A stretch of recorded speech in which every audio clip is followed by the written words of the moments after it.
I'm still trying to wrap my head around the fact that My Hero Academia is going to be coming to an end in like 2 chapters.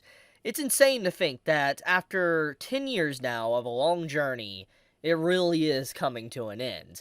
And I believe we just actually passed the 10-year anniversary mark for My Hero Academia, and it's something that just not many manga can accomplish. Not many manga can just, like, manga authors can sit back and say that they managed to have a weekly Shonen Jump series in the magazine last for 10 years without cancellation or being axed, etc., and having an epilogue that legitimately is not bad.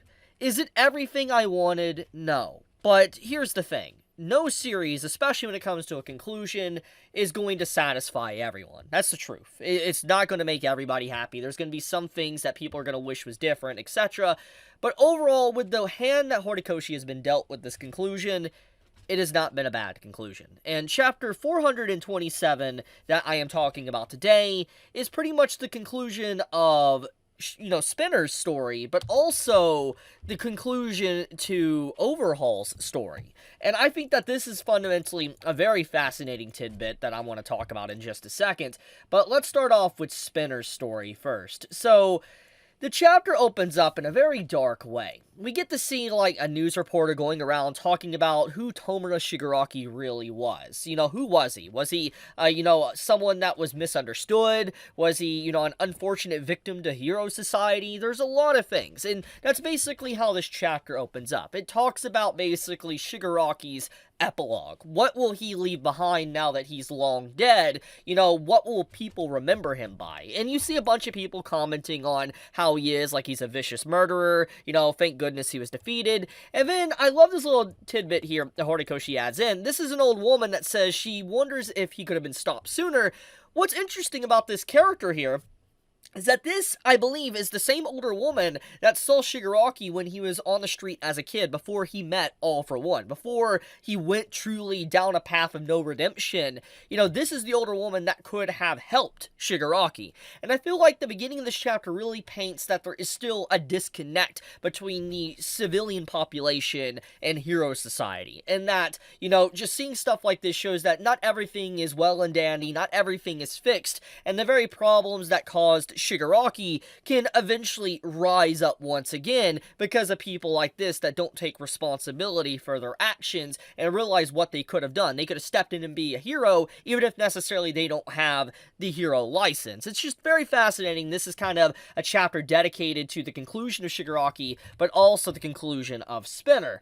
So getting into Spinner's character, I want to be blunt, he was one of my favorite League of villains characters. Like, my favorite, besides obviously Shigaraki, was Toga. But I've made my point of Toga very clear. I've talked about that with previous videos in the past, so I'm not going to get into all of that again and rehash my opinions, etc., and all how that was handled. But besides Toga, Spinner was always a character I really enjoyed. I really loved his character because he was someone that he had this interesting way about him. He was a bandwagoner, he went with the flow, and he wanted a place to belong. He was a very fascinating character. He's basically a product of his environment as well, and the influence around him that fueled him to what he is. And seeing his conclusion of him basically getting the message from Izuku, like, hey, Shigaraki's last words were basically this. He said, even to the bitter end, Tomura Shigaraki kept fighting to destroy. And I love the reaction from Spinner here. He's like, huh, what are you talking about? He's like, he really told you to say that? He didn't mention anyone else. He didn't want you to tell, Toga, Dabi, or anyone else, just me.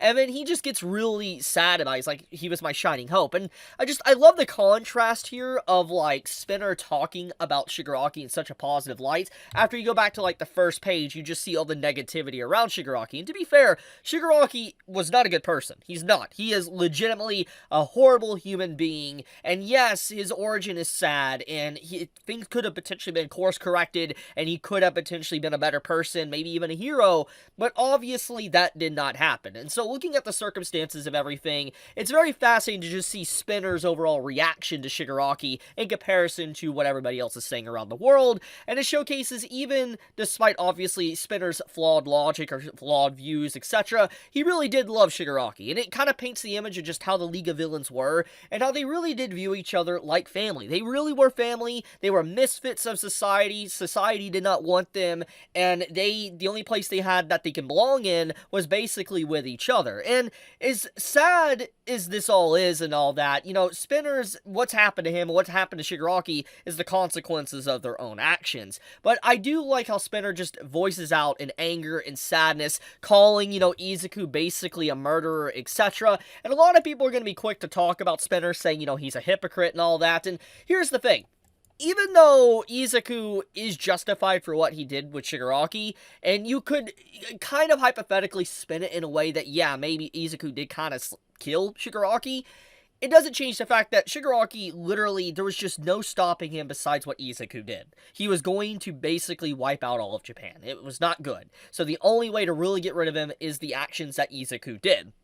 And obviously Izuku is going to have to carry that burden for the rest of his life. And he may have saved Shigaraki's soul, but he was not able to save Shigaraki's life. And so, like I said, he's going to have to carry that burden with him for the rest of his days. So Spinner, even though he's kind of a little bit out of line, he's a little bit of a hypocrite about everything, he isn't necessarily wrong. And I especially love this image as well, showcasing Izuku's overall, strong physique and how he is, despite him being quirkless at this moment. It's a very impressive, bold display as well, showcasing that he really has become more mature and a little bit more as the number one hero. I mean, not forever now, since, he just has the embers of One for All in him. But I think that this is just a very interesting scene where he basically tells everybody, like, hey, hold off, you don't need to do anything. And Spinner's just getting out aggression, he's crying, etc. And, you literally see Izuku, he's, like, in the hands of this man. He could be squished like a grape, but that doesn't happen. I like this little scene. It showcases Izuku's able to read the situation, but also let a villain,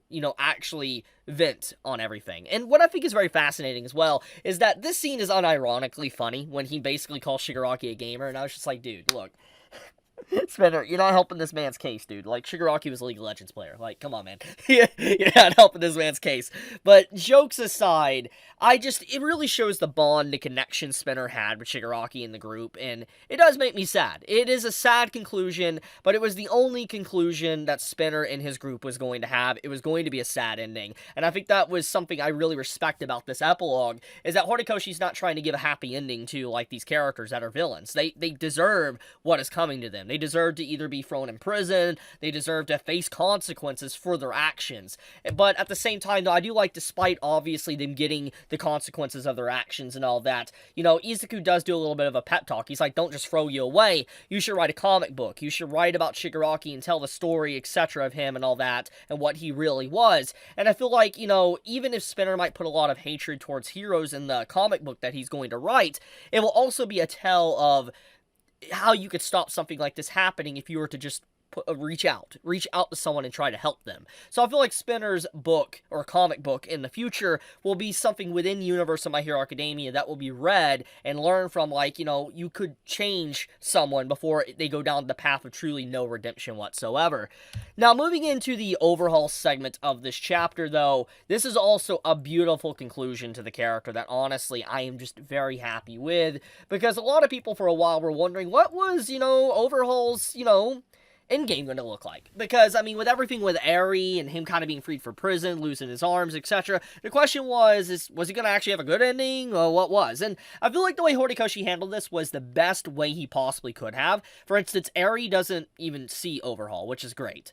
But on top of that, Overhaul gets to meet his boss that he put in a coma. Literally, it's reminded to us, the audience, or the readers here, that he put him into a coma. He's like, the gang is gone, everybody's gone, I have no respect for you, no love for you anymore.